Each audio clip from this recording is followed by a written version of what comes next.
देख रहे हैं राजधानी हलचल न्यूज और मैं हूं आपके साथ आरती सिंह आजाद। डालते हैं नजर आज की खास खबरों की ओर। स्वतंत्रता सेनानी नेताजी सुभाष चंद्र बोस ने भारत को आजादी दिलाने में महत्वपूर्ण योगदान दिया है। उनकी मौत 1945 के विमान हादसे में बताई जाती है, लेकिन इस पर भी काफी सवाल खड़े हुए हैं।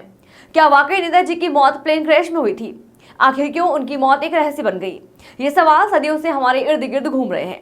इसी पर आधारित है नई web series in search of the last prime minister. ये कहना है in search of the last prime minister web series के लेखक और निर्देशक प्रख्यात पांडे का।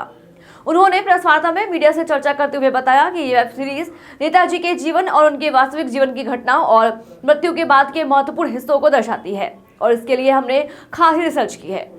यह एक पीरियडिक ड्रामा है जिसमें 1940 और 70 के दशक के युग को देखा जा सकता है। इस सीरीज में एक्टर अनूप जोशी, प्रतीक दीवान, संजय मेहता मुख्य किरदार में नजर आएंगे।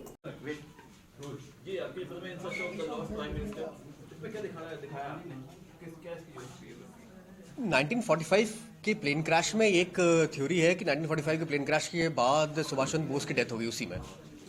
पर क्या सचमुच ऐसा हुआ था? क्या सचमुच नेताजी की डेथ 1945 के प्लेन क्रैश में हुई थी? और अगर नहीं हुई थी तो वो कहाँ थे? और अगर थे भी, छुप के रह भी रहे थे, तो वो बाहर क्यों नहीं आए? उसको हाईलाइट करती है, नेताजी की डेथ मिस्ट्री को हाईलाइट करती है फिल्म। दूसरा, इसका जो टाइटल है द लॉस्ट प्राइम मिनिस्टर, वो इसलिए रखा गया है क्योंकि हमको जो इंडिपेंडेंस मिली है हमारी कंट्री को, वो नेताजी सुभाष चंद्र बोस की वजह से मिली है, आज़ाद हिंद फौज की वजह से मिली है। क्योंकि कोहिमा और इम्फाल पर जब अटैक किया था सुभाष चंद्र बोस ने, उसके बाद ब्रिटिशर्स ने हमारे 3 सोल्जर्स को पकड़ा, एक हिंदू थे, एक मुसलमान थे, एक सिख थे, और कहा कि हम लाल किले पे इनको फांसी पर लटकाएंगे। तो जो इंडियन सोल्जर्स हुआ करते थे ब्रिटिश आर्मी के अंदर में, ब्रिटिश सोल्जर्स कम हुआ थे, इंडियन सोल्जर्स ज़्यादा होते थे। उन्होंने रिवोल्ट करना शुरू कर दिया। पहला रिवोल्ट जबलपुर के अंदर में हुआ, दूसरा रिवोल्ट रॉयल नेवी में हुआ, मुंबई के अंदर में। तो ब्रिटिश गवर्नमेंट का जो यहाँ पे आर्मी का हेड था, उसने क्वीन को लेटर लिखा और कहा कि इंडिया को हमें इंडिपेंडेंस दे देनी चाहिए अपनी शर्तों पे। अगर हमने इनको इंडिपेंडेंस इनकी अपनी शर्तों पे नहीं दी तो ये हमको पीट के छीन के हमसे आज़ादी ले लेंगे।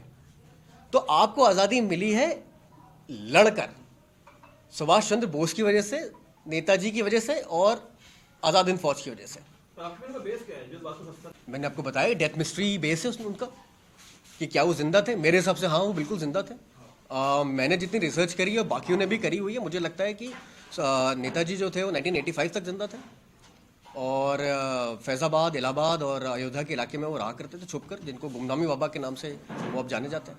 इससे तो पहले भी ये पालिता की बात साबित नहीं हो पाई वो जिंदा थे या नहीं थे, फिर आप दावा कैसे कर सकते हैं? आप फिल्म कैसे दावा करती है इस बात की सच साबित करने का? अगर आप ये किताबों को पढ़ेंगे जो मैंने अभी आपको बताई हुई है, और आप थोड़ी सी भी नेट पे रिसर्च करेंगे, गूगल भी करेंगे, तो आपको ये बात पता चल जाएगी, फिशी है। मतलब कुछ गड़बड़ तो है थ्योरी में। हम ये भी नहीं कह सकते दावे के साथ कि प्लेन क्रैश हुआ था। 3 थ्योरीज फ्लोट होती हैं हमेशा। एक तो चलिए 1945 के प्लेन क्रैश में डेथ होगी। दूसरा ये कहा जाता है, जो कुछ बीजेपी के भी लीडर्स हैं, जैसे सुब्रमण्यम स्वामी हैं और मेजर जनरल जीडी बख्शी हैं, वो कहते हैं कि सुभाष चंद्र बोस को रशिया में स्टालिन ने पॉलिथीन बैग पहना के गला घोट के मार डाला था।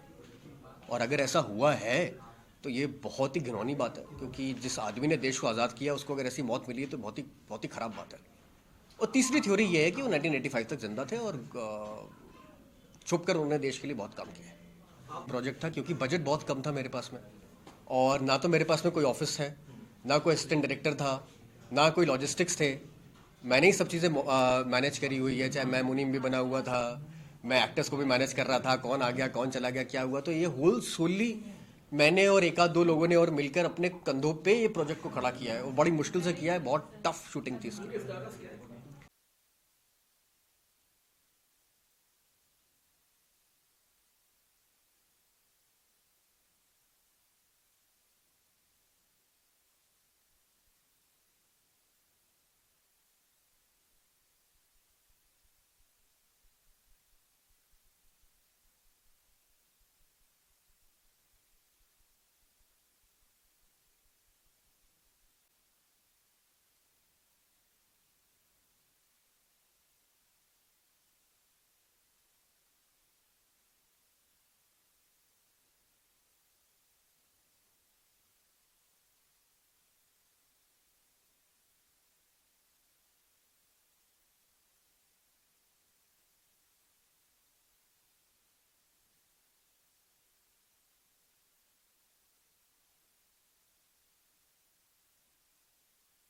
फिलहाल इतना ही। खबरों का सिलसिला लगातार जारी है, बने रहे राजधानी हलचल न्यूज के साथ। नमस्कार।